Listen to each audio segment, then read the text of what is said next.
नमस्कार विद्यार्थी मित्रांनो, शिक्षक भरतीची जाहिरात आलेली आहे जी पवित्र पोर्टलच्या माध्यमातून गव्हर्नमेंटची जाहिरात आहे। तीच आनंदाची बातमी घेऊन आज मी तुमच्यासमोर हा व्हिडिओ घेऊन उभा आहे। तर विद्यार्थी मित्रांनो, मागच्या एका व्हिडिओमध्ये मी जे तुम्हाला सांगितलेलं होतं की कशा पद्धतीची जाहिरात येणार आहे आणि कशा पद्धतीचे प्रेफरन्स येणार आहेत, विद्यार्थी मित्रांनो त्याच पद्धतीची जाहिरात या ठिकाणी आलेली आहे। विद्यार्थी मित्रांनो, ती जाहिरात कशा पद्धतीची नेमकी संधी कुणाला आहे, तीच जाहिरात कशा पद्धतीने आलेली आहे त्या संबंधीचं सविस्तर माहिती आज मी या व्हिडिओमध्ये सांगणार आहे।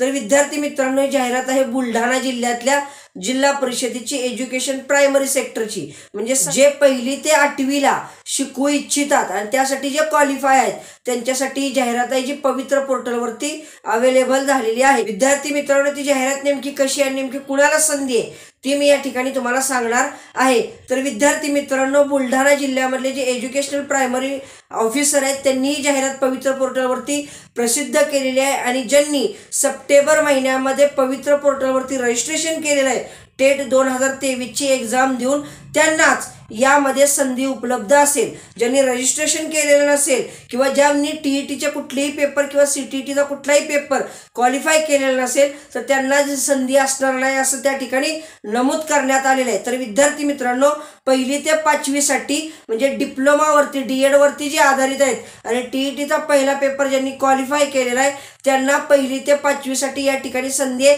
आणि सगळ्या जागा या मराठी मीडियमच्या आहेत। याच्यामध्ये मराठी मीडियमच्या डिप्लोमावरती जागा आहेत 1ली ते 5वीसाठी 125 जागा आहेत। त्यानंतर मराठी मीडियमच्या 6वी ते 8वीसाठी इंग्लिश विषयाच्या जागा आहेत। त्यानंतर एसएसटी विषयाच्या जागा आहेत आणि त्यानंतर सायन्स सब्जेक्टच्या जागा आहेत। तर विद्यार्थी मित्रांनो, त्या संबंधीची माहिती आज मी या व्हिडिओच्या माध्यमातून तुम्हाला सांगणार आहे। ज्यांचा सायन्स 6वी ते 8वीसाठी क्वालिफाय आहेत आणि टीईटीचा दुसरा पेपर ते क्वालिफाय आहेत त्यांना जवळपास त्यांना 61 जागा आज अवेलेबल झालेल्या आहेत आणि त्या 61 जागेवरती ते तिथं जाऊ शकतात। तर विद्यार्थी मित्रांनो, या नेमक्या जागा कास्ट वाईज कुणाला आहेत, नेमक्या कोणकोणत्या कास्टला कशा पद्धतीने जागा गेलेल्या आहेत ते मी या ठिकाणी तुम्हाला सांगणार आहे आणि नेमके तुम्ही प्रेफरन्स कसे द्यायचे ते देखील मी तुम्हाला या ठिकाणी सांगणार आहे। तर विद्यार्थी मित्रांनो, आता आपण बघूया बुलढाणा जिल्ह्यामधली जाहिरात आलेली आहे। तर त्या बुलढाणा जिल्ह्यामध्ये अनुसूचित जातीसाठी 24 जागा आहेत। त्याच्यामध्ये महिलांना 8 जागा अवेलेबल आहेत। जर तुम्ही महिला अनुसूचित जातीमधले असाल तर तिथं 8 जागा आहेत। त्यानंतर जर माजी सैनिक असाल, माजी सैनिकाचे पाल्य वगैरे असाल तर त्यांच्यासाठी 4 जागा आहेत। अंशकालीन असाल तर त्यांच्यासाठी 2 जागा आहेत। प्रकल्पग्रस्तांसाठी 1 जागा आहे।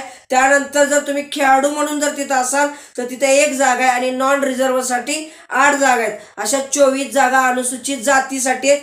त्यानंतर अनुसूचित जमातीसाठी तिथं नॉन रिझर्व्हची फक्त 1च जागा आहे। जर तुम्ही बुलढाण्यामध्ये इंटरेस्टेड असाल तर तुम्ही या कास्ट वाईज तुम्ही बघू शकता। त्यानंतर ओबीसी एनटी याच्यासाठी कुठलीही जागा त्या ठिकाणी अवेलेबल नाही। तिथं ईडब्ल्यूएस साठी जागा अवेलेबल आहे, म्हणजे तुम्ही जर ईडब्ल्यूएस मधून जर बिलॉंग करत असाल तर तिथं ईडब्ल्यूएस साठी एकूण 32 जागा अवेलेबल आहेत। त्याच्यामध्ये ईडब्ल्यूएस मधल्या महिलांना 10 आहेत। त्यानंतर माजी सैनिकांना 5 आहेत, अंशकालीनला 3 आहेत, प्रकल्पग्रस्तला 2 आहेत, भूकंपग्रस्तला 1 आहे, त्यानंतर खेळाडूला 2 आहेत आणि नॉन रिझर्व्ह 9 आहेत। अशा 32 जागा आहेत। आणि त्यानंतर पूर्ण ओपनसाठी खुल्या गटासाठी सगळ्यात जास्त जागा बुलढाण्यामध्ये 149 जागा त्या ठिकाणी अवेलेबल झालेले आहेत। जर तुम्ही ओपन मधून असाल आणि तुम्ही जर तिथं मेरिट क्रॉस करत असाल तर तुम्ही ओपन मधून तिथं जाऊ शकता। तिथं वुमनसाठी ओपन मधल्या 45 जागा आहेत। त्यानंतर माजी सैनिकाच्या 22 जागा आहेत, त्या अंशकालीनच्या 15 जागा आहेत, प्रकल्पग्रस्तच्या 7 जागा आहेत, भूकंपग्रस्तच्या 3 आहेत, खेळाडूच्या 7 जागा आहेत आणि नॉन रिझर्व्हच्या 50 जागा आहेत। अशा 149 जागा या ओपनसाठी अवेलेबल होतात। मग त्याच्यामध्ये 1ली ते 5वीला जर तुम्ही इंटरेस्टेड असाल डिप्लोमावरती तर तिथे 125 जागा अवेलेबल आहेत। त्यानंतर डिप्लोमासाठी 125 जागा अवेलेबल आहेत। 6वी ते 8वीसाठी जर तुम्ही इंग्लिश विषय असेल तुमचा आणि तुम्ही 6वी ते 8वीसाठी इंटरेस्टेड असाल तर तिथं 18 जागा इंग्लिश विषयाच्या आहेत। म्हणजे तुमचं MA BEd किंवा BEd BA BEd इंग्लिश असा जर विषय असेल तर तिथं 18 जागा अवेलेबल आहेत। त्यानंतर SST म्हणजे सोशल स्टडीजसाठी 6वी ते 8वी साठी फक्त 2च जागा अवेलेबल आहेत आणि सायन्ससाठी 6वी ते 8वी साठी 61 जागा अवेलेबल आहेत.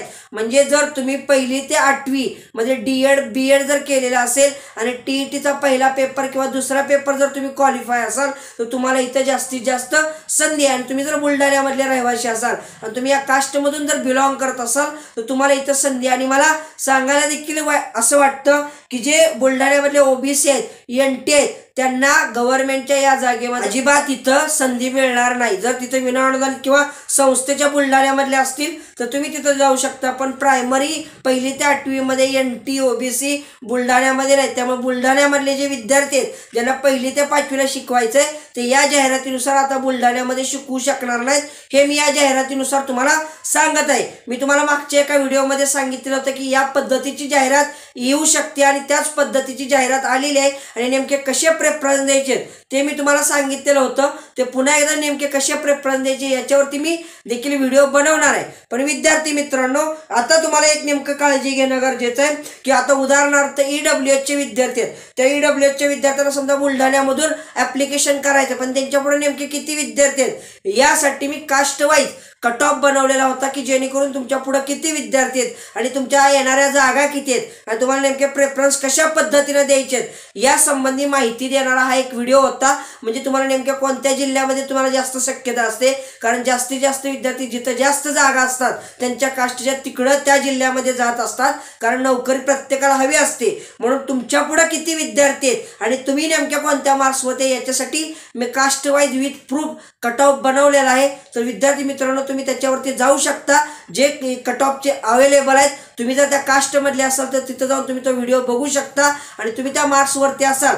आणि सगळ्यात महत्त्वाचं विद्यार्थी मित्रांनो, तुमचा सब्जेक्ट, तुमचं एज्युकेशन जर एखाद्या संस्थेवरती गरजेचं असेल तर तिथं देखील ते महत्त्वाचं आहे. विद्यार्थी मित्रांनो, तुम्हाला हा व्हिडिओ कसा वाटला त्या संबंधी तुम्ही लाईक, कमेंट, शेअर आणि सबस्क्राईब करू शकता.